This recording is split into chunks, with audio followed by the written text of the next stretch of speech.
Hello everyone, welcome back to illume biology. Fourth chapter class 12th, एक बहुत छोटा सा चैप्टर जिसका नाम है रिप्रोडक्टिव हेल्थ, लेकिन नीट के हिसाब से बहुत ही इंपॉर्टेंट चैप्टर है ये।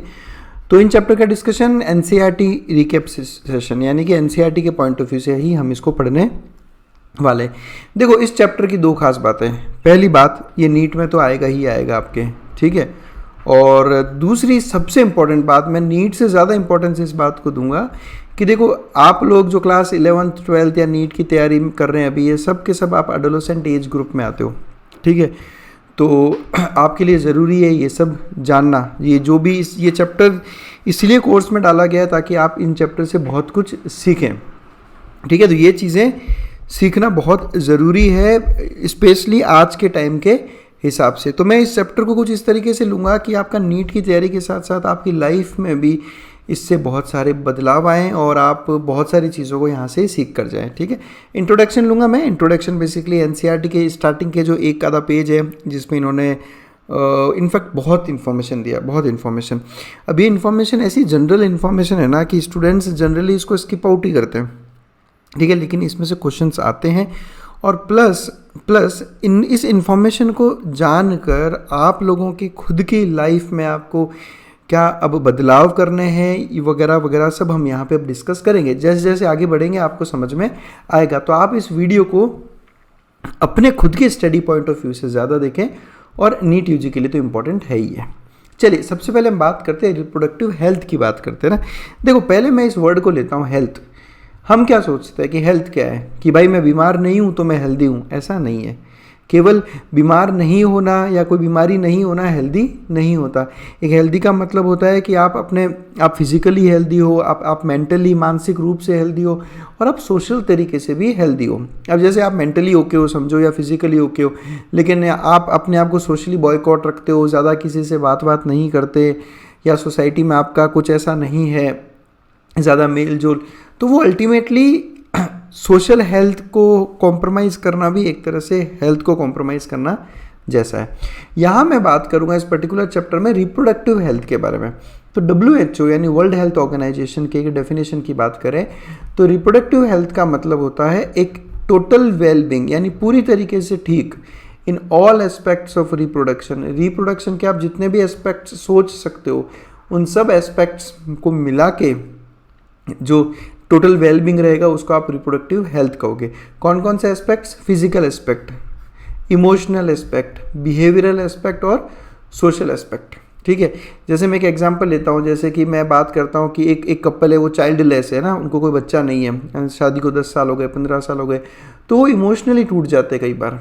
तो ये कॉम्पोनेंट उनकी लाइफ में नहीं रहता, समझ रहे हो। तो ये सब चीज़ें जब तक टोटल वेलबींग इन चारों एस्पेक्ट में आपको नहीं मिलेगा, तब तक आप रिप्रोडक्टिवली जो है हेल्दी नहीं हो। ये वर्ल्ड हेल्थ ऑर्गेनाइजेशन की डेफिनेशन है। आपका बिहेवियर, सोशल, इमोशनल और फिजिकल, ये चारों एस्पेक्ट होने चाहिए।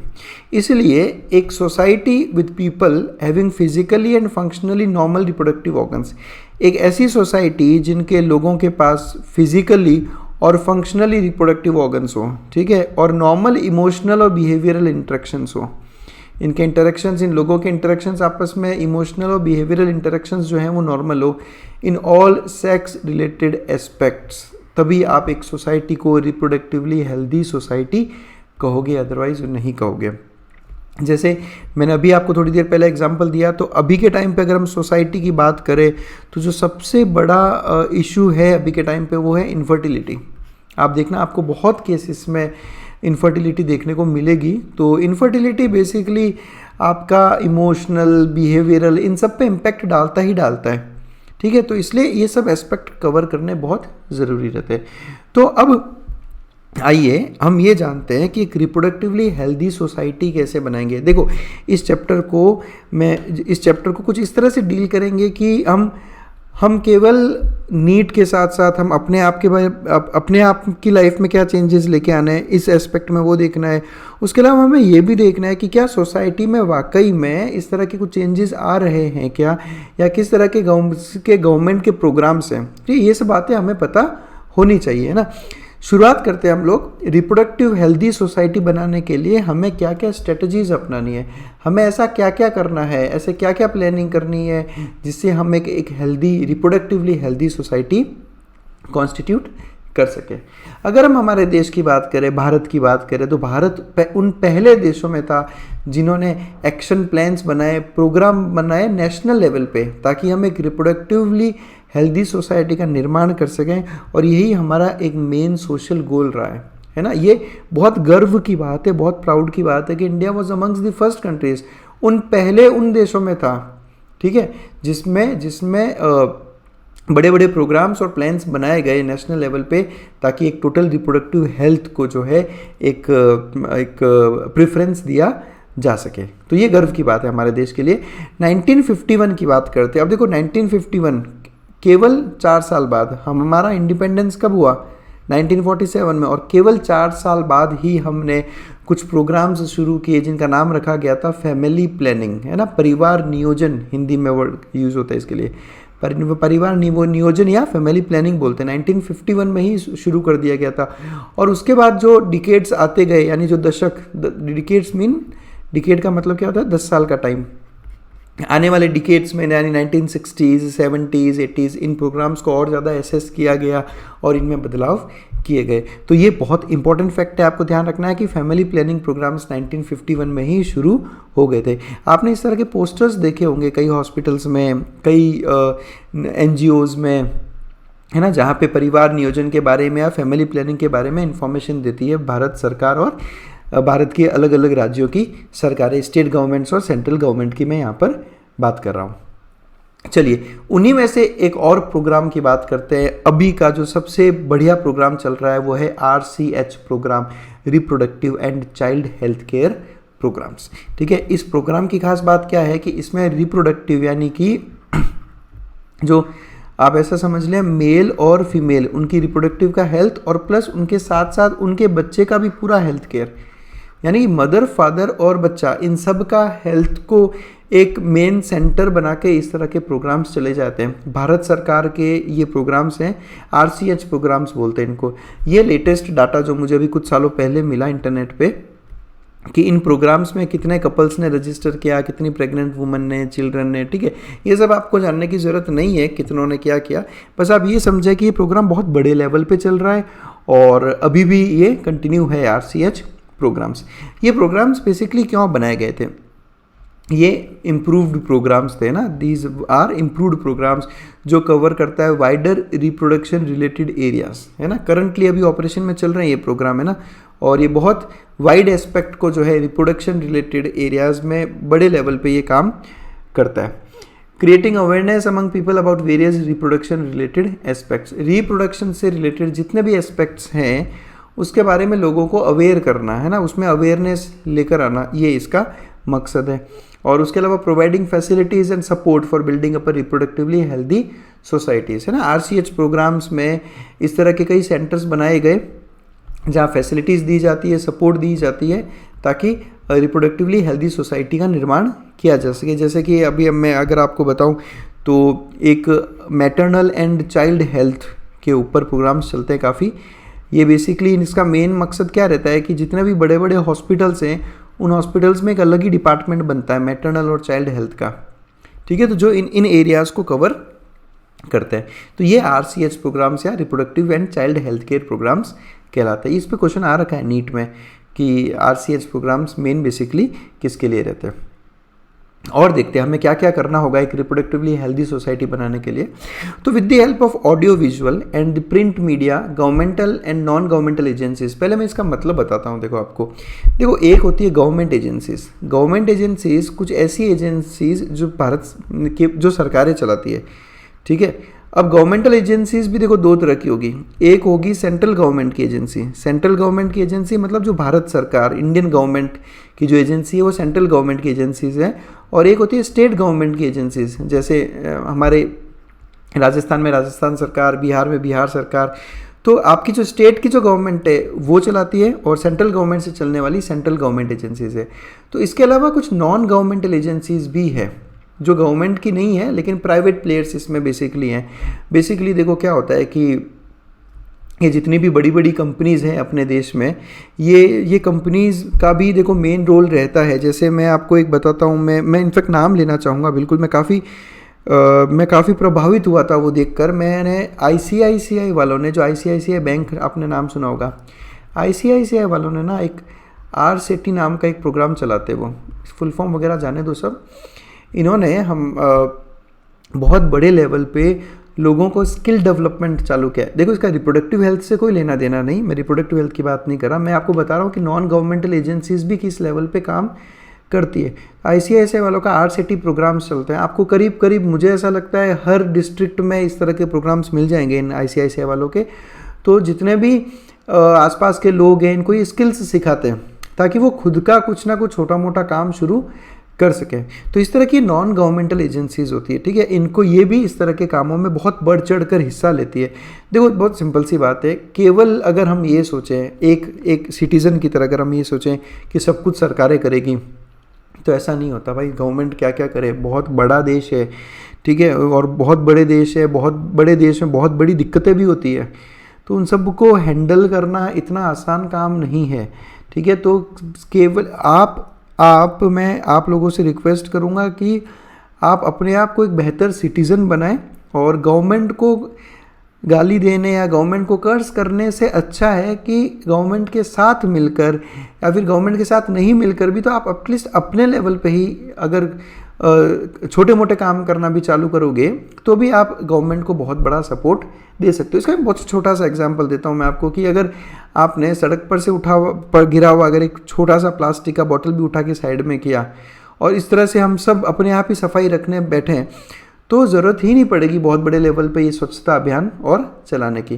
पर हम ऐसा नहीं करते, हम सोचते हैं कि ठीक है गवर्नमेंट करेगी, पर केवल गवर्नमेंट से नहीं होगा। हर एक सिटीज़न जब तक नेशन डेवलपमेंट में आगे बढ़कर हिस्सा नहीं लेगा तब तक किसी देश का महान बनना पॉसिबल नहीं हो पाता। तो हर एक सिटीज़न को अपने आप को जो है इतना बेहतर बनाना होगा कि नेशन बिल्डिंग में वो काम कर सके। तो बहुत सारी गवर्नमेंट एजेंसीज और नॉन गवर्नमेंट एजेंसीज ये क्या करती है, बहुत सारे इन्होंने स्टेप्स उठाए ताकि अवेयरनेस क्रिएट कर सके वो among the people about reproduction related aspect. मतलब रिप्रोडक्शन से संबंधित जितने भी एस्पेक्ट है उन एस्पेक्ट्स पे बहुत सारी गवर्नमेंट की एजेंसीज और नॉन गवर्नमेंट एजेंसीज ने मिलकर बहुत सारे स्टेप्स उठाए हैं ताकि लोगों को अवेयर किया जा सके, है ना, लोगों में अवेयरनेस लाई जा सके रिप्रोडक्शन रिलेटेड एस्पेक्ट्स में। और इसमें वो किसकी मदद लेते हैं, ये मदद लेते हैं ऑडियो विजुअल और प्रिंट मीडिया के। मैं इनका मतलब बताता हूँ।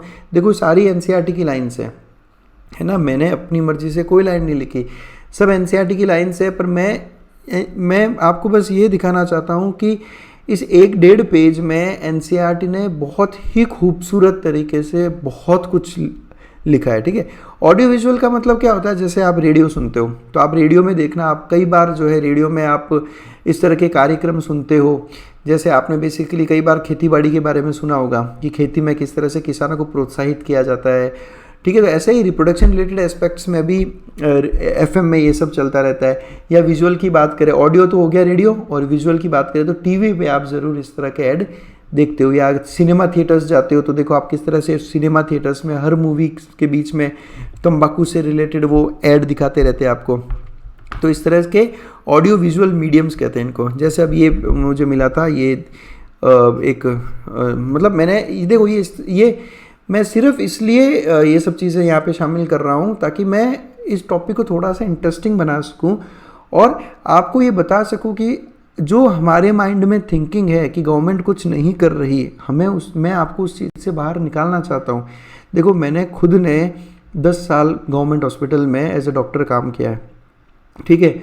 तो मुझे पता है कि गवर्नमेंट कितने बड़े लेवल पे काम करती है। लेकिन वही बात है कि हर सिटीज़न यही सोचता है कि सिर्फ गवर्नमेंट करे, तो ऐसा नहीं हो पाता, हमें साथ देना होगा, है ना, एज एन आइडियल सिटीज़न। अब जैसे ये पोस्टर है, देखो ये पोस्टर रिलीज़ किया है MOHFW, ठीक है। केवल आपकी नॉलेज के लिए बता रहा हूँ, MOHFW का मतलब होता है ministry of health and family welfare. ये भारत सरकार का वो मंत्रालय है जो हेल्थ और फैमिली वेलफेयर पे काम करता है। तो ministry of health and family welfare इस तरह के बहुत बड़े बड़े लेवल पे काम करती है। तो ये देखो किस तरह से उन्होंने पोस्टर में लिखा हुआ है कि एयर FM रेनबो में रविवार को मतलब ये डेट है जिस दिन ये होना था, तो ये प्रोग्राम चलेगा। पहले से ही लोगों को आगाह किया गया ताकि लोग इन प्रोग्राम्स को सुने, परिवार नियोजन के बारे में जाने, इससे रिलेटेड जितने मिथ हैं उनको दूर किया जाए, लोगों को प्रोत्साहित किया जाए। तो ये ऑडियो विजुअल तरीके होते हैं। फिर आता है प्रिंट मीडिया। प्रिंट मीडिया जैसे अखबार वगैरह हो गया, पोस्टर्स हो गया। आप कभी भी गवर्नमेंट हॉस्पिटल्स में जाएँ तो आपको इस तरह के पोस्टर्स मिलेंगे। देखो कैसे बिहार सरकार का स्वास्थ्य विभाग इस तरह के पोस्टर्स रिलीज़ किए इन्होंने कि महिलाओं के लिए कॉन्ट्रासेप्शंस के क्या क्या तरीके हैं, कॉपर टी के बारे में, 375 है ना, अंतरा, ये सब चीज़ें हम पढ़ेंगे जैसे जैसे हम आगे बढ़ेंगे ना। ये सब चीज़ें आपको पढ़नी है, सब NCERT में है। देखो ये माला NCERT में है। फीमेल कॉन्डम्स के बारे में NCERT ने दे रखा है, कॉपर 375, कॉपर टी, है ना। तो ये पहले देखो क्या होता था, जो सोसाइटी थी पहले, सोसाइटी इन सब चीज़ों को एक सोशल टैबू मानती थी। आप उनके सामने ऐसे नाम भी नहीं ले सकते थे कॉन्डम्स का या कॉपर टी का। क्यों? क्योंकि एक वो शर्म के मारे ऐसा होता था। लेकिन सरकार खुद चाहती कि इन चीज़ों को प्रोत्साहित किया जाए। आप सबको पता है भारत का अभी अगर सबसे बड़ी कोई दिक्कत है तो वह पॉपुलेशन एक्सप्लोजन। जनसंख्या इतनी ज़्यादा है कि इतनी बड़ी जनसंख्या को कंट्रोल करना बहुत मुश्किल रहता है। तो सबसे ज़रूरी है पॉपुलेशन कंट्रोल की जाए।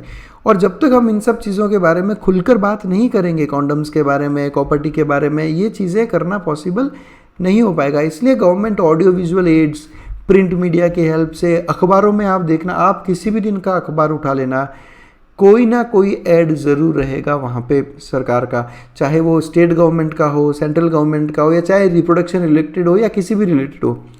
अवेयरनेस करने में गवर्नमेंट ने बहुत काम किया है, बट ठीक है हम अवेयर नहीं होते वो अलग बात है। इसके अलावा पेरेंट्स हो गए, हमारे दूसरे क्लोज रिलेटिव्स हो गए, हमारे टीचर्स हो गए, फ्रेंड्स हो गए, इनका भी बहुत बड़ा मेजर रोल है इस इंफॉर्मेशन को आप तक पहुंचाने का। और बीइंग योर टीचर, देखो आज गॉड्स ग्रेस मेरे पास करीब 75,000 सब्सक्राइबर्स हैं यूट्यूब पे, और मैं बहुत शुक्रगुजार हूँ आप लोगों का कि आप लोगों ने मुझे यूट्यूब पे फॉलो किया और आप मेरे लेक्चर सुनते हो, बहुत खुशी होती है।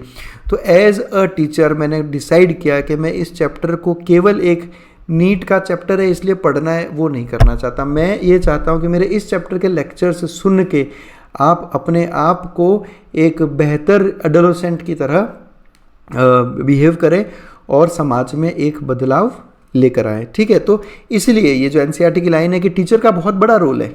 ठीक है, एक आपकी उम्र के जितने भी स्टूडेंट्स हैं ना वो टीचर्स को काफ़ी मानते हैं ना, टीचर्स की बातें काफ़ी मानते हैं। और कई बार ऐसा होता है कि स्टूडेंट्स, कुछ बातें ऐसी होती है जो स्टूडेंट्स अपने पेरेंट्स को या अपने रिलेटिव्स, भाई बहन को भी नहीं बता पाते, टीचर्स से आकर किसी ना किसी बारे में बात करते हैं। एंड आई एम ब्लेस्ड, मेरे पास ऐसे बहुत से स्टूडेंट्स हैं जिन्होंने अपनी प्रॉब्लम्स आके मुझे बताई है, और मैंने कोशिश भी हमेशा की है कि मैं उनका सोल्यूशन उन तक दे सकूँ। तो इस तरह से ये स्ट्रेटजीज़ है। देखो ये सब क्या है, स्ट्रेटजीज़ है। हर एक प्रॉब्लम का सोल्यूशन होता है अगर उसको डिस्कस किया जाए तो। और आगे बढ़ते हैं, हम लोग सब स्ट्रेटजीज़ की बात करेंगे यहाँ पे। अब एक बहुत इंपॉर्टेंट चीज़ सेक्स एजुकेशन। ठीक है, आज के टाइम में आपको सबको पता है कि HIV एड्स है ना, बहुत ज़्यादा केसेस है HIV एड्स के। और इन सब के पीछे का रीज़न क्या है? इन सब के पीछे का रीज़न है अनसेफ सेक्स। लोगों को पता ही नहीं है ना, लोगों को आइडिया ही नहीं है।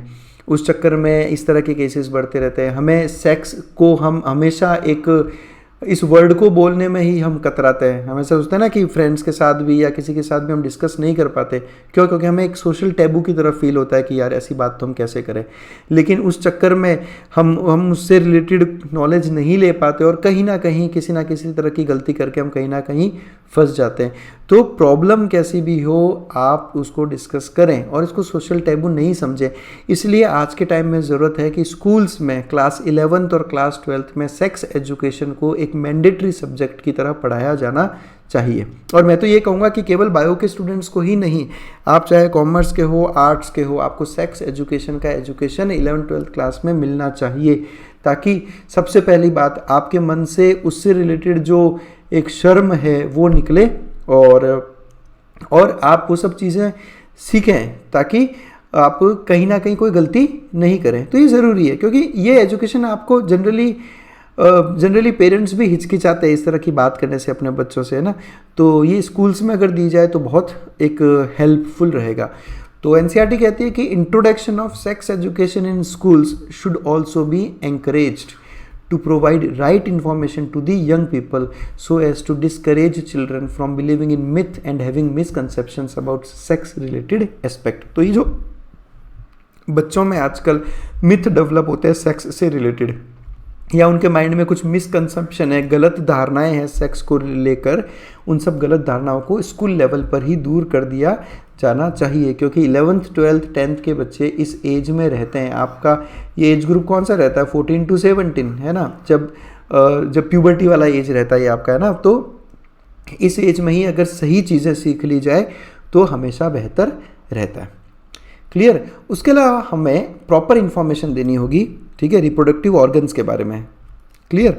उसके अलावा एडोलेसेंस के बारे में, एडोलेसेंस और एडोलेसेंस से रिलेटेड चेंजेस के बारे में, ठीक है। जैसे कि जब प्यूबर्टी आती है तो फीमेल में मेंस्ट्रुअल साइकिल शुरू होता है, तो उस मेंस्ट्रुअल साइकिल से रिलेटेड प्रॉपर नॉलेज इम्पार्ट की जानी चाहिए स्कूल में, ताकि गर्ल्स को दिक्कत नहीं हो। मेंस्ट्रुअल हाइजीन कैसे रखनी है, अपने पास क्या क्या तरीके हैं जिससे हम मेंस्ट्रुएशन के वक्त अपना ध्यान रख सकें, इन्फेक्शन से बच सकें। क्योंकि जब तक कोई सिखाएगा नहीं, हम ये चीज़ें नहीं सीख पाते। वो तो अच्छा है कि अभी ये ऑनलाइन का ज़माना है, इंटरनेट इतना ज़्यादा हो गया है कि ये सब चीज़ों के बारे में आपको इन्फॉर्मेशन मिल जाती है इंटरनेट पे। पर आप आज से 20 साल पहले की बात सोचिए कि किसी एक लड़की के लिए जिसको अभी अभी मेंसेस शुरू हुए, देखो मैं क्लियर बोल रहा हूँ आप लोगों को, मैं ये चैप्टर पढ़ाते वक्त बिल्कुल मैं अगर एक शर्म रख के बैठ गया कि यार मैं इस तरह की बातें कर रहा हूँ बच्चों के साथ में या ऐसा कुछ, तो मैं आपको चीज़ें सिखा नहीं पाऊँगा। जो मेरा मेन मोटो है आपको सिखाना। क्लियर।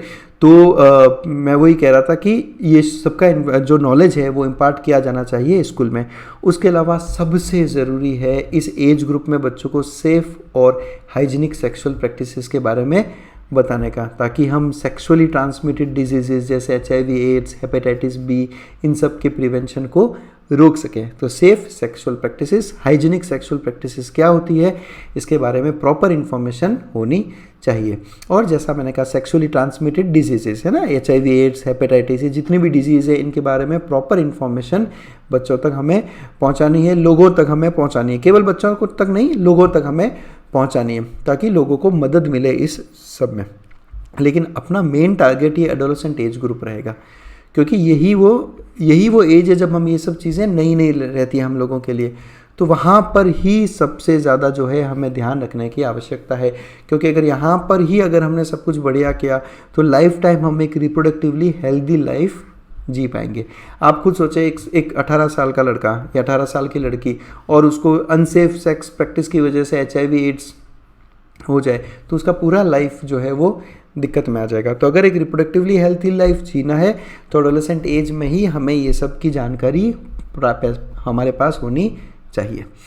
और क्या क्या स्ट्रेटजीज है अपने पास? तो लोगों को एजुकेट करना है, स्पेशली एजुकेट करना है फर्टाइल कपल्स को, स्पेशली एजुकेट करना है उनको जो शादी की एज में है अभी, या जिनकी अभी अब शादी होने वाली है, या जिनकी अभी शादी हुई है, उन सबको हमें एजुकेट करना है। एजुकेट किस बारे में करना है? बर्थ कंट्रोल ऑप्शंस के बारे में एजुकेट करना है ना। क्या मैंने क्या कहा, सबसे बड़ी दिक्कत क्या है? Population explosion. तो बर्थ कंट्रोल जो है ना, जैसे शादी हुई है और आप एक फैमिली प्लानिंग कर रहे हो कि नहीं हमें 2 ही बच्चे चाहिए, 2 बच्चों के बीच में इतना गैप चाहिए, तो ये आप कैसे अचीव करोगे? आपके पास क्या क्या ऑप्शंस हैं, इसके बारे में पूरा एजुकेशन मिलना चाहिए। कई बार क्या होता है कि जब हमारे पास एजुकेशन नहीं होती तो हम इन सब चीज़ों को लेकर इतना हिचकिचाहट में रहते हैं, इतना एक शर्म में रहते हैं कि हम ये सब चीज़ों को जो है एक्सेस कर ही नहीं पाते। ठीक है। प्रेग्नेंट मदर्स की केयर करनी। अब देखो जैसे कि एक है ना, अर्ली मैरिज हो गई, 19 ईयर की गर्ल है, उसकी शादी हो गई और उसको प्रेगनेंसी हो गई, बर्थ कंट्रोल ऑप्शंस का ज़्यादा उनको पता नहीं था, प्रेगनेंसी हो गई। अब ज़रूरी है कि प्रेगनेंसी तो हो गई, लेकिन अब केयर कैसे करनी है प्रेगनेंसी ना। 19 साल की लड़की के लिए ये सब चीज़ें बहुत मुश्किल रहती है कि अपने आप की केयर कैसे करें। इसके लिए गवर्नमेंट बहुत बड़े लेवल पे एजुकेशन प्रोग्राम्स चलाती है। आप एक बार मेरे कहने पे गवर्नमेंट हॉस्पिटल्स जाइए, और केवल गवर्नमेंट हॉस्पिटल्स नहीं, कुछ प्राइवेट हॉस्पिटल्स भी इसमें काफ़ी अच्छा काम करते हैं। इसके अलावा कुछ नॉन गवर्नमेंटल ऑर्गेनाइजेशंस, NGOs बहुत बड़े लेवल पे काम करती है। गवर्नमेंट हॉस्पिटल्स में जाइए या गवर्नमेंट की वेबसाइट्स पे जाइए, आपको इस तरह के वहाँ पर पोस्टर्स, वीडियोस आजकल तो काफ़ी बताया जाता है। तो प्रेग्नेंट मदर्स को अपनी केयर कैसे करनी है, जैसे अब ये पोस्टर है ना, आपको आराम से वीडियो पॉज करके पढ़ना, इस पोस्टर पे क्या क्या लिखा हुआ है आपको समझ में आएगा कि गवर्नमेंट कैसे काम करिए। इस अभियान को नाम दिया गया है प्रधानमंत्री सुरक्षित मातृत्व अभियान। ये अभियान चलता है देश में, काफ़ी बड़े लेवल पे ये काम चलता ही है। Post natal care of mother and child. Post natal इस वर्ड को लेता हूँ मैं, देखो यहाँ पर देखो ये डिलीवरी हुई, ये वर्ड्स सीखो, बहुत इंपॉर्टेंट है। डिलीवरी से पहले का जो टाइम रहता है उसको हम कहते हैं प्री नेटल टाइम, यानी जो प्रेगनेंसी का टाइम रहता है, जो 9 मंथ्स की अपना जेस्टेशन रहता है उसको हम कहते हैं प्री नेटल पीरियड। फिर डिलीवरी होती है, बच्चा हो जाता है, तो अब जो पीरियड आएगा उसको आप कहोगे post natal period. Natal word basically birth को कहते हैं, तो प्री नेटल मतलब प्री बर्थ और पोस्ट नेटल मतलब पोस्ट बर्थ। तो पोस्ट बर्थ मदर का ध्यान कैसे रखना है, बच्चे का ध्यान कैसे रखना है, इस बारे में हमें लोगों को एजुकेट करना है। और सबसे ज़्यादा ज़रूरी है एजुकेट करना ब्रेस्ट फीडिंग के बारे में, क्योंकि ये भी आपके कोर्स में है कि जो कोलेस्ट्रम रहता है, जो इनिशियल मिल्क रहता है जिसे कोलेस्ट्रम कहा जाता है, ये फुल ऑफ एंटीबॉडीज़ रहता है, IgA।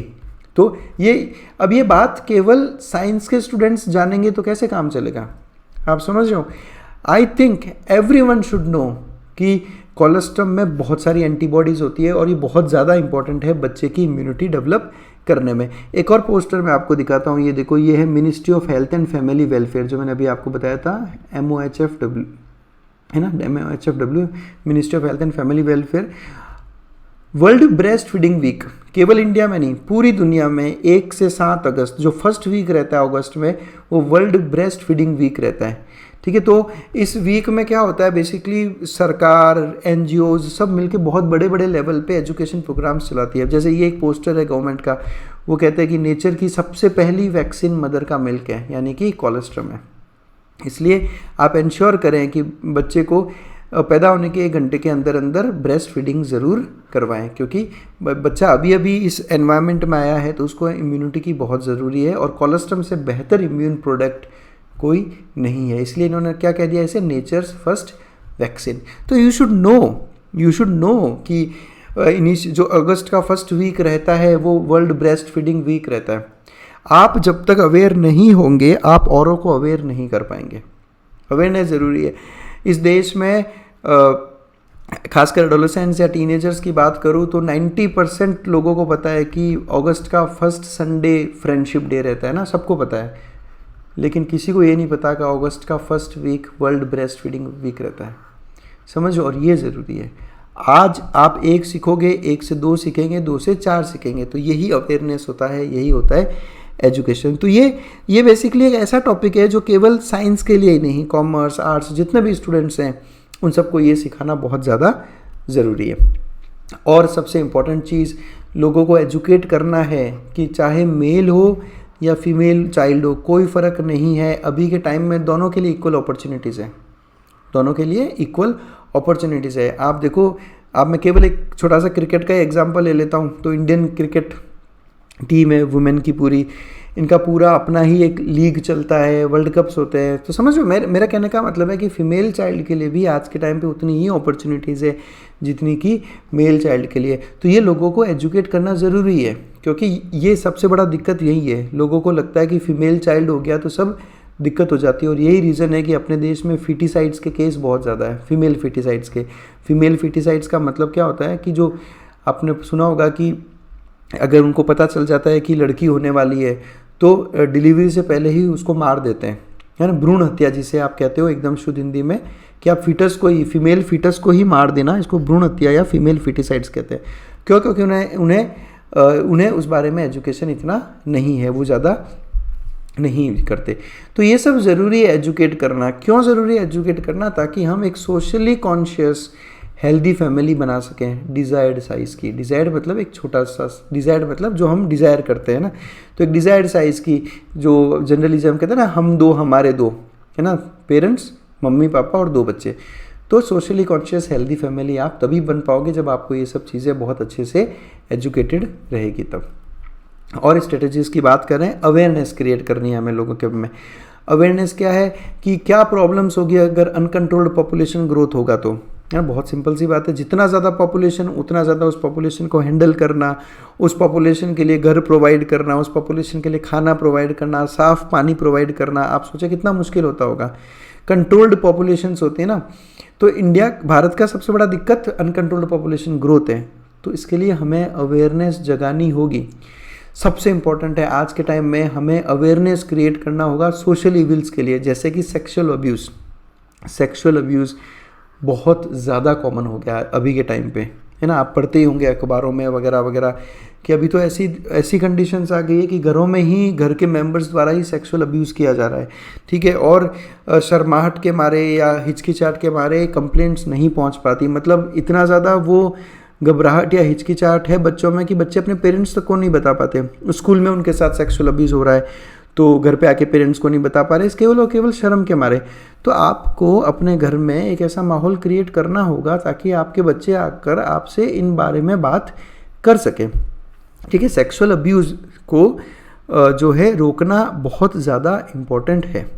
और उसके अलावा सेक्स रिलेटेड क्राइम्स जो कि रेप केसेस जो आप जिनको आप कहते हो, और मैं वीडियो बना रहा हूँ आज डेट है करीब 20 सितंबर 2024, और अभी जो भारत में सबसे बड़ा आपने जो सुना वो जो Kolkata murder case, rape case, जो कोलकाता मेडिकल कॉलेज एक डॉक्टर के साथ रेप हुआ था कोलकाता में और उसका मर्डर किया गया। तो ये सेक्स रिलेटेड क्राइम्स हैं, इन पे रोक लगाना बहुत ज़्यादा ज़रूरी है। और ये तभी होगा जब अवेयरनेस बनाई जाएगी, है ना। हमें लोगों को अवेयर करना होगा, है ना। फीमेल्स में सब लड़कियों से यही आग्रह करूँगा कि चुप नहीं बैठें। आपको जहाँ पे भी कहीं पे भी अगर सेक्सुअल अब्यूज़ का कोई रहता है तो आप कंप्लेंट करें। अगर आपको डर लगता है कंप्लेंट करने से, मैं ये थोड़ी कह रहा हूँ कि आप सीधा जाके पुलिस को कंप्लेंट करें या ऐसा कुछ, आप किसी ना किसी से बात इस बारे में करें। कोई भी एक ऐसा बंदा या बंदी जिसको आप बहुत अपना क्लोज मानते हो, आप खुल के उससे बात करें। लेकिन सेक्सुअल अब्यूज़ को कभी भी आप जो है उसको प्रोत्साहन न दें। देखो, आपने अगर बात नहीं की तो आप एक बंदा जिसने सेक्सुअल अब्यूज़ किया है आप उसको खुला छोड़ रहे हो, ठीक है। तो उसको नहीं खुला छोड़ना है। उसने अगर भाई उसके साथ कुछ ऐसा होना चाहिए कि वो आगे कुछ सोचे ही नहीं इसके बारे में। लेकिन अगर हम कंप्लेंट ही नहीं करेंगे तो ये उसका हिम्मत और बढ़ती जाएगी और इस तरह से तो वो और सेक्सुअल अब्यूज़ करता ही रहेगा, ठीक है ना। तो इसका अवेयरनेस बहुत ज़्यादा है। आपको शाउट आउट करना होगा, सेक्सुअल वायलेंस के खिलाफ आवाज़ उठानी होगी, ठीक है। अगर आपको डर लगता है पुलिस में जाने से या तो अपने पेरेंट्स से बात करें, ठीक है। अपने भाई बहन से बात करें, फ्रेंड से बात करें, नहीं होता अपने टीचर से बात करें आप। लेकिन इस तरह की चीज़ें जो है आपके वर्क प्लेस पे, ऑफिस में, स्कूल्स में या कहीं पे भी इस तरह की चीज़ें बिल्कुल भी बर्दाश्त नहीं की जानी चाहिए। इस तरह से हम कुछ राक्षसों को जो है वो और ज़्यादा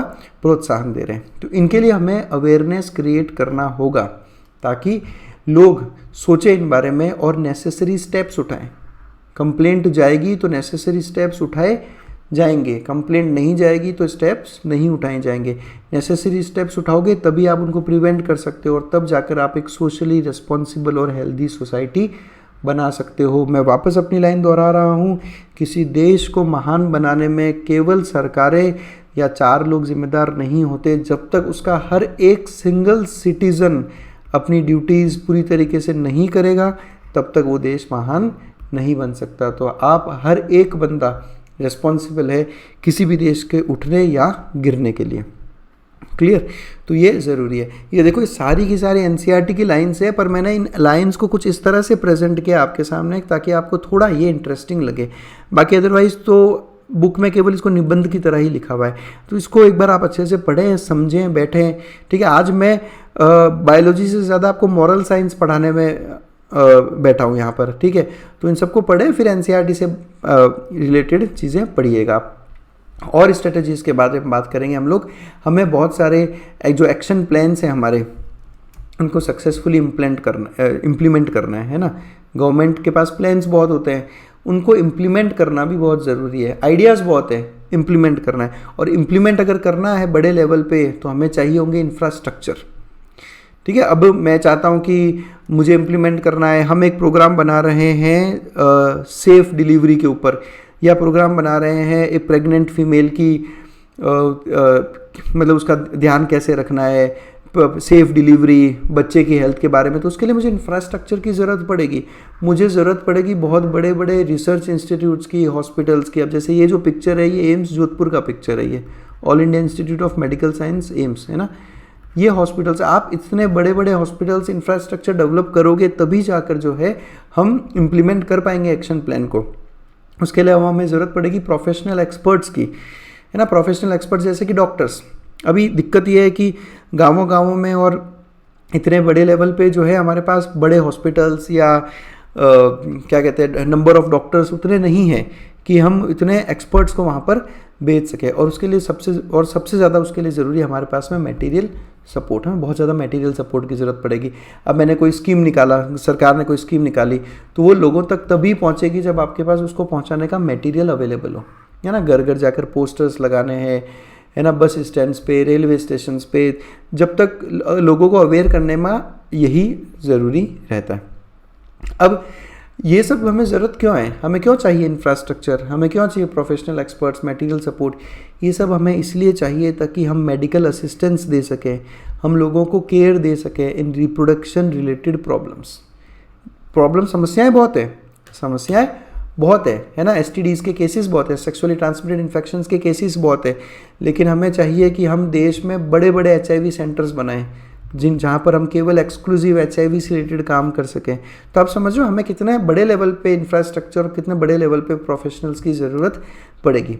तो कौन कौन से रिप्रोडक्शन रिलेटेड प्रॉब्लम्स है अगर हम देखें तो प्रेगनेंसी की बात करेंगे हम लोग, ठीक है। आप आज भी देखिएगा मोस्ट ऑफ द फीमेल जो प्रेग्नेंट है उनमें काफ़ी में एनीमिया है, हीमोग्लोबिन डेफिशिएंसी, काफ़ी में calcium deficiency, vitamin D deficiency, बहुत कॉमन। मतलब आप ऐसा मान लो कि आप मैक्सिमम प्रेग्नेंट फीमेल का ब्लड टेस्ट करवा के देख लीजिएगा, उनमें आपको ये दिक्कतें मिलेगी। तो प्रेगनेंसी में कैसे मदर का ध्यान रखना है इसलिए ज़रूरी है। इसलिए मैं सबको आज एक बात कहना चाहूँगा यहाँ पर इस वीडियो के माध्यम से। मैं ये वीडियो आज केवल जैसा मैंने बताया नीट के हिसाब से नहीं बना रहा, एक मॉरल साइंस या मैं आप लोगों को जागृत करने के लिए ऐसा ये वीडियो बनाया मैंने। मैं पूरा चैप्टर में कुछ इसी तरह से लूँगा कि प्रेगनेंसी में द वेरी फर्स्ट डे जब आपको लगे कि हाँ प्रेगनेंसी है, आप सबसे पहले गायनेक के पास जाएँ, ठीक है। एक गायनेक डॉक्टर के पास जाएँ और इस सब चीज़ों की जांच करवाएं। इवन आपका अगर थायराइड लेवल भी बराबर नहीं है, एक प्रेग्नेंट फीमेल का थायराइड लेवल अगर बराबर नहीं है तो ये बच्चे के डेवलपमेंट पे बहुत बुरा असर डालता है। आप प्रेगनेंसी में बिना डॉक्टर प्रिस्क्रिप्शन के कोई मेडिसिन नहीं ले सकते, बिकॉज कोई भी मेडिसिन आपके लिए सेफ़ नहीं है। कौन सी मेडिसिन से सेफ़ है ये आप डॉक्टर से पूछ कर ही लें। अभी के टाइम पे मैं आपको बता रहा हूँ मैक्सिमम फीमेल में प्रेगनेंसी के वक्त डायबिटीज़ बहुत कॉमन हो गया है ये, ठीक है। तो ये सब ज़रूरी है। अगर आपका शुगर कंट्रोल नहीं रहा, आप डॉक्टर को नहीं दिखा रहे हो थ्रू आउट प्रेगनेंसी में आपका शुगर कंट्रोल नहीं रहा, तो अगेन ये बहुत बड़ी दिक्कत कॉज करेगा। तो वेरी फर्स्ट डे मेरा सब लोगों से रिक्वेस्ट है, द वेरी फर्स्ट डे जब आपको पता चला कि प्रेगनेंसी हुई है, आप अपने गायनेक को जाकर मिलें, अपने कुछ ब्लड टेस्ट करवाएं, ठीक है। और उसके अकॉर्डिंग जो है, अगर कैल्शियम डेफिशिएंसी तो कैल्शियम लें, एनीमिया है अगर आपको तो आयरन टेबलेट्स, फॉलिक एसिड्स, और ये टाइम पे शुरू करें। फिर डिलीवरी, यहाँ पे भी दिक्कत है। दिक्कत क्या है, गाँवों में आज भी अगर आप रूरल एरियाज़ में जाओगे तो डिलीवरी करवाने के लिए बड़े लेवल पे हॉस्पिटल्स वगैरह अवेलेबल नहीं है। अभी भी काफ़ी केसेस में गाँवों में घर पे डिलीवरी हो रही है, और घर पे डिलीवरी जो है काफ़ी रिस्की रहता है, ठीक है। तो इसके लिए हमें इंफ्रास्ट्रक्चर की तो देखो ज़रूरत पड़ेगी। अब हम बात करें जैसे कि गाँवों में या छोटे कस्बों में, तो इतने बड़े हॉस्पिटल्स वगैरह आपको वहाँ नहीं मिलते। लोगों को यहाँ पर 300 किलोमीटर दूर चल के आना पड़ता है, तब जाकर उनको कोई बड़ा हॉस्पिटल मिल पाता है। तो इतने बड़े इंफ्रास्ट्रक्चर बनाने के लिए देखो बहुत ज़्यादा जो है अपने को मेहनत करनी पड़ेगी। उसके अलावा सबसे बड़ा प्रॉब्लम सेक्सुअली ट्रांसमिटेड डिजीज़। एक छोटा सा एग्जांपल ले लेता हूँ मैं। एक इंडिविजुअल ए, इस इंडिविजुअल ए को डाउट हुआ, उसने टेस्ट करवाया और उसको HIV निकला, ठीक है। यहीं से उसकी ज़िंदगी जो है केवल हेल्थ के साथ साथ, हेल्थ से ज़्यादा तो वो मानसिक रोगी ही बन जाता है। काफ़ी केसेस में ऐसा आप देखना। और इसीलिए सरकार का देखो प्रोग्राम देखो कैसा है कि जब भी कोई इंडिविजुअल अपना टेस्ट कराता है और उसको HIV पॉजिटिव आता है, तो डॉक्टर्स या पूरे मेडिकल फील्ड को ये सीधा क्लियर किया गया है कि आप उसकी रिपोर्ट किसी के साथ शेयर नहीं कर सकते, आप किसी को नहीं बता सकते कि उसको HIV है। आप समझिए, मतलब इस बात को काफ़ी ज़्यादा छुपा कर रखाया जाता है कि उस इंडिविजुअल को ही बताया जाए ताकि उसको सोशली बॉयकॉट का वो नहीं करना पड़े। ये आपने बहुत सारे ऐसे केसेस सुने होंगे कि किसी को जब पता चला कि मोहल्ले में इस बंदे को HIV है तो उन्होंने उसका मोहल्ले में घुसना बंद करवा दिया या उसको वहाँ से घर खाली करने को बोल दिया। मकान मालिक ने किराएदार को निकाल दिया कि नहीं तुम्हें HIV है, तुम मेरे मकान में नहीं रह सकते। तो सोशली बॉयकॉट चालू हो जाता है, इसलिए गवर्नमेंट को ऐसे प्रोग्राम्स चलाने पड़ते हैं। ठीक है, और हिचकिचाए नहीं, अगर आपको डाउट है कि HIV का है तो आप जाकर टेस्ट करवाएं, है ना। ये नहीं सोचें कि रिपोर्ट पॉजिटिव आएगी तो क्या होगा, है ना। तो ये नहीं सोचें, हिचकिचाएं नहीं। जितना डरेंगे, जितना घबराएंगे, दिक्कतें आगे और बढ़नी है। अबॉर्शंस, ये अब एक और बहुत इंपॉर्टेंट टॉपिक है, ये बहुत बड़ा प्रॉब्लम है अभी के टाइम पे। अबॉर्शन मतलब क्या होता है? अबॉर्शन का मतलब होता है कि मेडिकल टर्मिनेशन ऑफ प्रेगनेंसी। अब ठीक है, अब ऐसा हो गया कि एडल्ट्स हैं, ठीक है, और सेक्सुअली एक्टिव है, शादी नहीं हुई है और प्रेगनेंसी हो गई, अब आप चाहते हैं कि अबॉर्शन करवाया जाए। ऐसे केसेस में, मैक्सिमम केसेस में पता है क्या हो रहा है कि समाज के डर से और घर वालों के डर से ये जो अबॉर्शंस कराने के लिए ये कुछ ऐसे सेंटर्स पे चले जाते हैं जो लीगलाइज्ड बिल्कुल नहीं है। देखो, अबॉर्शन जो है ये ऐसा नहीं है कि एक 6 महीने का फीटस है और आप जाके अबॉर्शन करा लोगे। हम इसके बारे में एक अलग से पूरा टॉपिक है, मेडिकल टर्मिनेशन ऑफ प्रेगनेंसी में मैं आपको वहाँ पे बताऊंगा कि अबॉर्शन कब कब सेफ़ है। इससे रिलेटेड सीधे सीधे कानून भारत सरकार के द्वारा बनाए गए हैं। लेकिन होता क्या है, सोशल स्टिग्मा की वजह से हम कुछ ऐसी जगहों पे चले जाते हैं जहाँ पे इलीगल तरीके से अबॉर्शन कराए जाते हैं। एंड बिलीव मी, ऐसी जगहों पे कई बार केसेस बिगड़े हैं जिससे कि सीधा सीधा फीमेल की लाइफ भी जा सकती है। तो ये एक बहुत बड़ा दिक्कत है। तो इन सब चीज़ों को एक लीगल तरीके से करना बहुत ज़्यादा ज़रूरी है। इसलिए मैं कह रहा हूँ एजुकेशन बहुत ज़्यादा ज़रूरी है। उसके बाद सबसे ज़रूरी कॉन्ट्रासेप्शन। फैमिली प्लानिंग कर रहे हो तो आपको कॉन्ट्रासेप्शन के बारे में पता होना चाहिए। बिलीव मी, ये मैं अपने मन से नहीं कह रहा। आप मैक्सिमम लोगों से बात करना और उनसे पूछना कि कॉन्ट्रासेप्शन के तरीक़ों के बारे में उनको क्या क्या पता है। मैक्सिमम लोगों को कॉन्डम्स के अलावा कुछ नहीं पता। उनको सिर्फ एक कॉन्डम्स पता है कि हाँ मेल कॉन्डम्स और फीमेल कॉन्डम्स। इनफैक्ट मैक्सिमम लोगों को फीमेल कॉन्डम्स का भी नहीं पता। All they know about is condoms. उसके अलावा उनको कॉपर टी और वगैरह बहुत बहुत कम लोग ऐसे हैं जिनको इनके बारे में आइडिया है। इसलिए कह रहे हैं कि सेक्स एजुकेशन ज़रूरी होना चाहिए और केवल साइंस वालों के लिए नहीं, मैं तो कहूँगा 11th-12th में एक मैंडेटरी सब्जेक्ट कर देना चाहिए अबाउट दीज थिंग्स, कॉन्ट्रासेप्शन वगैरह सब कुछ। और उसके अलावा मेंस्ट्रुअल प्रॉब्लम, जैसा अभी मैंने थोड़ी देर पहले डिस्कस किया है ना, कि जब नई नई प्यूबर्टी आती है तो ये मेंसेस आते हैं, तो तब उस फीमेल को, उस लड़की को जो है प्रॉपर उसके बारे में नॉलेज कहीं से मिलनी चाहिए ताकि वो उनसे एसोसिएटेड कॉम्प्लिकेशंस के बारे में ध्यान रख सके, है ना, इन्फेक्शंस वगैरह। हालांकि अभी तो गवर्नमेंट ने काफ़ी ऐड निकालने भी चालू किए हैं। आपने देखा होगा सिनेमा थिएटर में एक ऐड आता है अक्षय कुमार का, है ना, ये पैड के ऊपर जो मेंस्ट्रुअल पैड्स आते हैं उन पे ऐड आता रहता है। तो ये क्या तरीके, यही तरीके हैं अवेयरनेस क्रिएट करने के। और सबसे बड़ा प्रॉब्लम अभी के टाइम पे इस मॉडर्न सोसाइटी का सबसे बड़ा दिक्कत अगर कुछ है तो इनफर्टिलिटी, ठीक है। और इनफर्टिलिटी के पीछे भी सबसे बड़ा अगर कोई कॉज है तो वो है स्ट्रेस।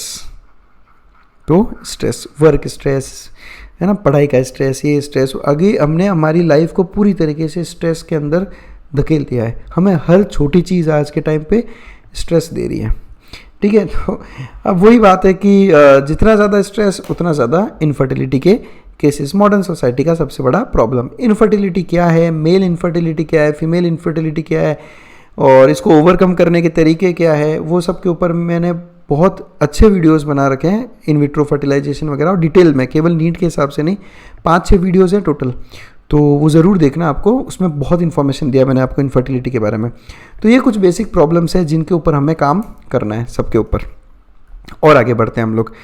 फिर अब हमें क्या करना है कि टेक्निक्स और बेहतर करनी है, टेक्निक्स को और बेहतर से बेहतर बनाना। हमारे पास बहुत टेक्निक्स है लेकिन और नई टेक्निक्स को हमें इम्प्लीमेंट करना है, नई स्ट्रेटजीज बनानी पड़ेगी। जो अब तक हमने काम किया वो कमेंडेबल है, कोई दिक्कत नहीं, लेकिन हमें और स्ट्रेटजीज बनानी पड़ेगी। समय के साथ साथ हमें स्ट्रेटजीज में भी बदलाव करना पड़ेगा, टेक्नोलॉजी में भी बदलाव करना पड़ेगा। कैसे? एक एग्जाम्पल जो एनसीईआरटी ने दिया, एनसीईआरटी ने कहा कि एमनियोसेंटेसिस पे स्टैट्यूटरी बैन लगाया गया।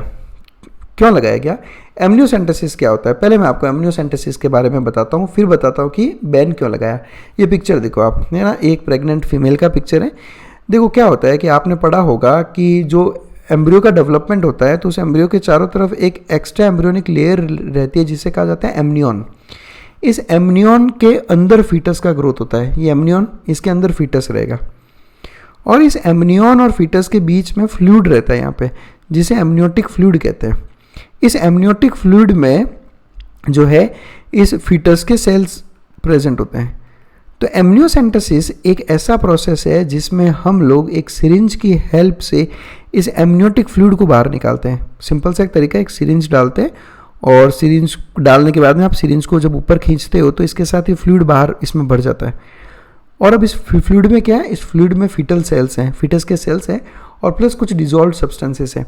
फीटस का सेल है, अब कोई भी फीटस का सेल लो आप और आप उसके क्रोमोसोम्स की स्टडी कर सकते हो न्यूक्लियस में। तो जब आप उसके क्रोमोसोम्स की स्टडी करोगे तो आपको क्रोमोसोम्स की स्टडी से अच्छे से पता चल जाएगा कि क्या इस फीटस में कोई जेनेटिकल डिजीज़ तो नहीं है, क्या ये फीटस डाउन सिंड्रोम से ग्रसित तो नहीं है। ठीक है, तो आप उसके बर्थ से पहले ही बता सकते हो कि उसको किसी तरह का कोई जेनेटिकल डिसऑर्डर है या नहीं है। लेकिन अगर आप क्रोमोसोम की स्टडी करोगे तो आपको ये भी पता चल जाएगा कि वो XX है या XY है, यानी कि मेल है या फिर फीमेल है। तो दिक्कत क्या हुई कि एमनियोसेंटेसिस हमने जेनेटिकल डिजीज़ के लिए यूज़ करते हैं, लेकिन इससे सेक्स का भी पता चल जाता है। और अगर जैसा मैंने अभी कहा, बर्थ से पहले पता चल जाएगा कि फीमेल फीटस है तो कई केसेस में लोग जो है अबॉर्शन करवा लेते हैं, क्योंकि भ्रूण हत्या, जैसा मैंने अभी आपको कहा, वो नहीं चाहते कि फीमेल का बर्थ हो। ये एक बहुत बड़ा प्रॉब्लम है काफ़ी लोगों के साथ में, और अभी भी ये चीज़ें रुकी नहीं है। फीमेल फेटिसाइड्स अभी भी इंडिया में बहुत बड़े लेवल पे होता है। इसलिए एमनियोसेंटेसिस पे क्या क्या क्या स्टैट्यूटरी बैन लगाया गया। स्टैट्यूटरी का मतलब क्या होता है, लॉफुल, मतलब लीगल तरीके से ना बैन लगा दिया गया फॉर सेक्स डिटर्मिनेशन, कि आप एमनियोसेंटेसिस को सेक्स डिटर्मिनेशन के लिए यूज़ नहीं कर सकते। अगर आप ऐसा करते हो तो आप बाहर सरकार की क्या कहते हैं कानून के खिलाफ जा रहे हो। ये हमने क्यों किया, ताकि हम फीमेल फेटिसाइड्स को रोक सकें। आप जब भी किसी हॉस्पिटल में या इनफैक्ट आप किसी भी सोनोग्राफी सेंटर में चले जाओ, आप चाहे प्राइवेट हो या गवर्नमेंट हो, आपको ये नोटिस लगा हुआ मिलेगा हर जगह पे। ये मैंडेटरी कर दिया गया है इवन सोनोग्राफी सेंटर्स पे, कि यहाँ पर आप प्रसव पूर्व यानी डिलीवरी से पहले भ्रूण का लिंग यानी फीटस का सेक्स जो है आप नहीं जो है पता कर सकते। आपको हर जगह ये मिलेगा, ये गवर्नमेंट ने मैंडेटरी कर दिया है ये, इसलिए वो हर जगह ऐसा लगाते हैं ताकि लोगों में एक डर रहे, लोगों को पता रहे कि ये इल्लीगल होता है। और उसके अलावा सबसे ज़रूरी है मैसिव लेवल पे, बहुत बड़े लेवल पे बच्चों का इम्यूनाइजेशन, टीकाकरण, है ना, वैक्सीन्स लगवाओ उनको। ठीक है, तो और इम्यूनाइजेशन प्रोग्राम्स में अगर आपको देखना हो कि सर इम्यूनाइजेशन प्रोग्राम्स क्या है, तो आप सब लोगों ने कोविड इम्यूनाइजेशन देखा होगा कि किस तरह से सरकार ने बहुत बड़े लेवल पे कोविड टीकाकरण अभियान को इतना सक्सेसफुल बनाया। अब आप सोचें इतने बड़े लेवल पे वो टीकाकरण करवाना और कितने अच्छे से मैनेज किया गया। इसी तरह से मैनेज किया जाता है। आप देखो क्या है कि आप अब तक गवर्नमेंट हॉस्पिटल्स में गए नहीं हो, आपको ऐसा लगता है कि गवर्नमेंट हॉस्पिटल्स में कुछ नहीं होता, कचरा, ये बहुत लोगों का ऐसा थिंकिंग है। ऐसा नहीं है भाई, सरकारी हॉस्पिटल्स में सरकारों के प्रोग्राम्स बहुत हैं, बहुत बड़े बड़े लेवल पे भारत सरकार की तरफ से, और इवन केवल भारत सरकार नहीं, जो स्टेट गवर्नमेंट्स भी हैं, आप देखना मैक्सिमम स्टेट्स में स्टेट गवर्नमेंट्स वैक्सीन्स फ्री लगाती है गवर्नमेंट हॉस्पिटल्स में, 1 रुपया चार्ज नहीं करते वो। जब इनफैक्ट इस तरह का पूरा एक चार्ट बनेगा, जब डिलीवरी होगी इस तरह का एक चार्ट तैयार होगा, डिलीवरी होते ही जो वेरी फर्स्ट डे, ये देखो जैसे यहाँ लिखा है ना, एट बर्थ होते ही ये वाली वैक्सीन लगानी होती है, तो हाथों हाथ वैक्सीन लगती है। उस वैक्सीन कौन सी डेट को लगी है उस पर डॉक्टर का साइन रहता है। उसके बाद में पेरेंट्स को ये बताया जाता है कि देखो ये ड्यू डेट है, आपको 20, जैसे ये जो एक कार्ड है कि यहाँ लिखा हुआ है कि 20 फरवरी को आके ये टीका लगवाएं आप, ठीक है, 23 जनवरी को आके ये टीका लगाएं। इस तरह से इतने बड़े लेवल पे काम करना देखो बहुत बड़ा काम है।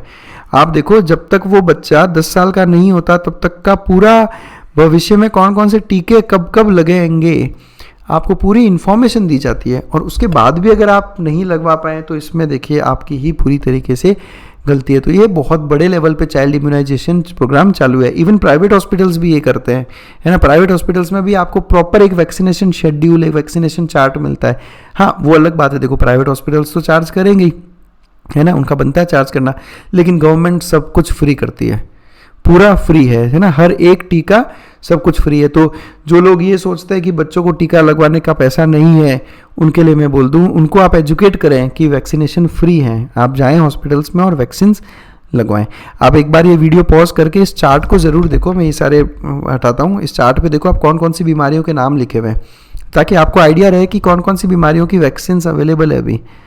ठीक है, ये सब चीज़ें आपके नॉलेज में होनी चाहिए। देखो ये बहुत बेसिक स्टडी है, ये आपको कहीं ना कहीं काम आना है, ये कहीं ना कहीं काम आना है, चाहे नीट में आए ना आए, आपको लाइफ टाइम ये चीज़ें पता होनी चाहिए, क्योंकि आप भी इन सब फेजेस से निकलोगे।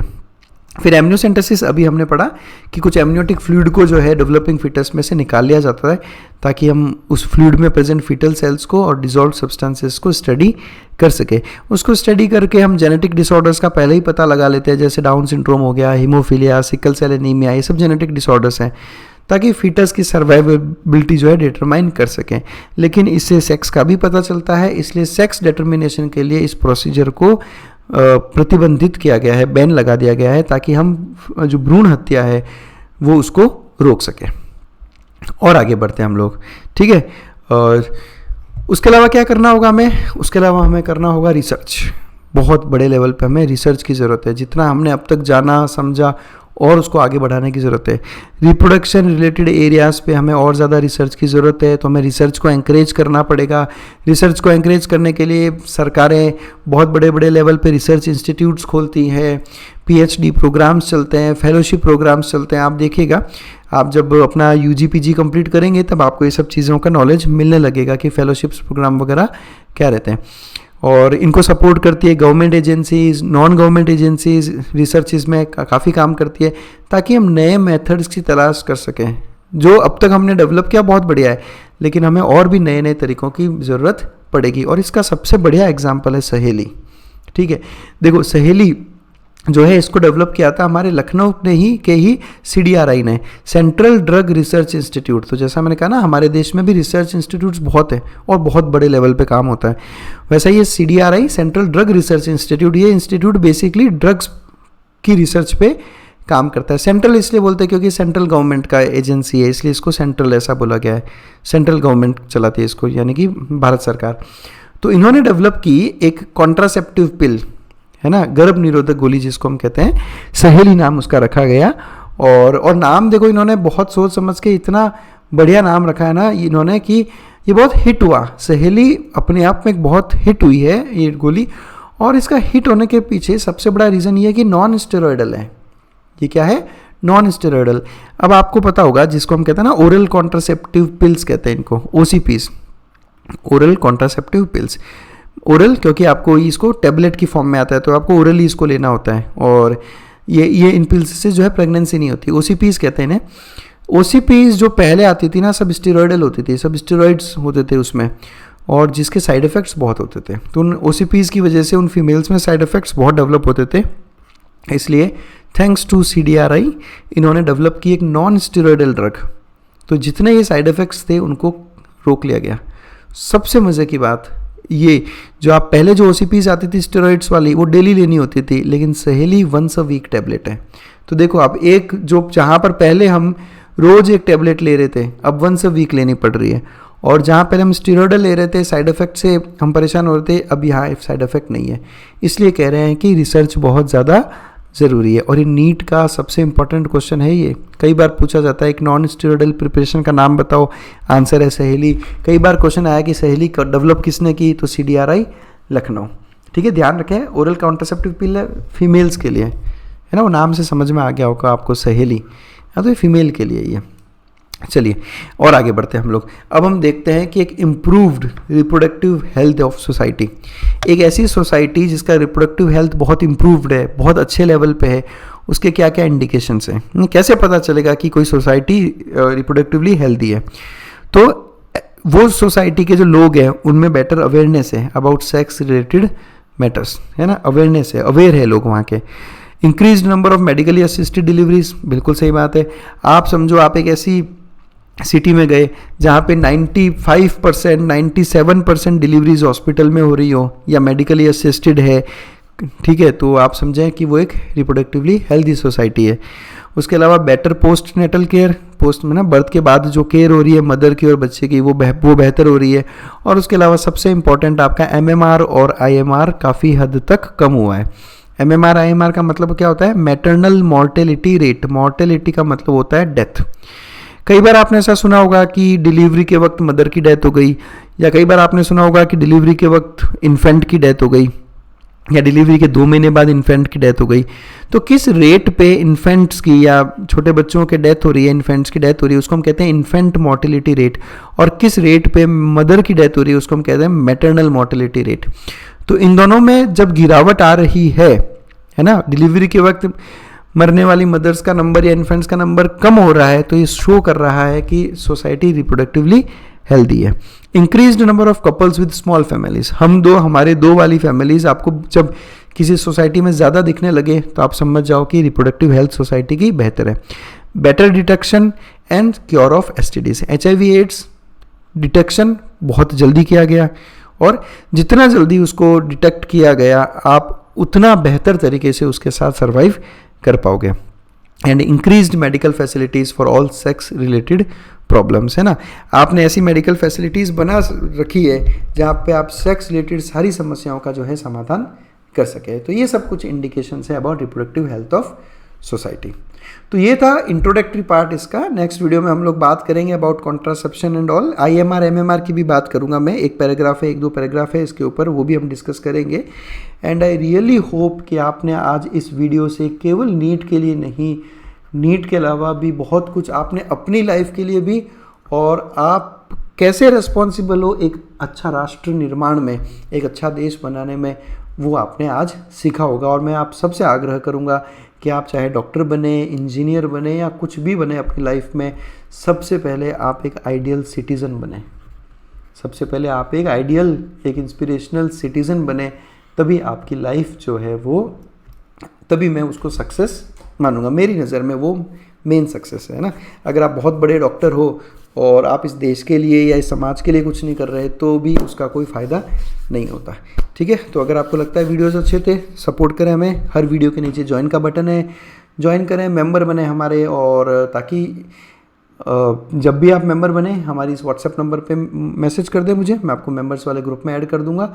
और मैं एक और बात कहना चाहूँगा आपको, अगर आप भी किसी तकलीफ़ से गुज़र रहे हो और आप मुझसे शेयर करना चाहते हो तो आप मुझे मेरे व्हाट्सएप नंबर पे मुझसे कभी भी मैसेज छोड़ सकते हो सकता है कई बार ऐसा होता है कि मैसेजेस का नंबर इतना ज़्यादा होता है कि मैं इंस्टेंटली तो रिप्लाई नहीं कर पाता, लेकिन इतना है कि आज तक जितने मैसेजेस आए ना, मैंने 99% लोगों को रिप्लाई किया है। तो feel free to contact me. तो that's it, thanks a lot for watching us.